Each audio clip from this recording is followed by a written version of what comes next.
20 লাখ টাকা চাঁদা না পেয়ে দোয়া মাহফিলের রান্না করা খাবার ফেলে দেওয়ার অভিযোগ উঠেছে বিএনপি নেতা কাজী খায়রুজ্জামান শিপনের অনুসারীদের বিরুদ্ধে। গেল শুক্রবার বাগেরহাটের মোড়েলগঞ্জের ব্যবইখালী ইউনিয়নের উত্তর সুতালড়ি গ্রামের নূর আলী হাওলাদারের বাড়িতে এ ঘটনা ঘটে।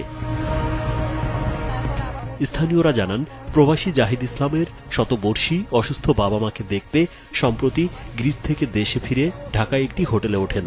পরে বাবা মায়ের রোগ মুক্তি কামনায় গ্রামের বাড়িতে দোয়া ও মিলাদ মাহফিলের আয়োজন করেন তিনি। ওই অনুষ্ঠানে দাওয়াত দেন স্থানীয় বিএনপি নেতাদেরও। শিপনের অনুসারীদের ভয়ে দেশে ফিরেও গ্রামের বাড়িতে যেতে পারছেন না ওই প্রবাসী। প্রশাসনের কাছে অভিযোগ করেও প্রতিকার পাননি বলে অভিযোগ করেন প্রবাসী জাহিদ ইসলাম। উপায় না পেয়ে এনসিপির 2 শীর্ষ নেতার দ্বারস্থ হয়েছেন বলেও জানান তিনি।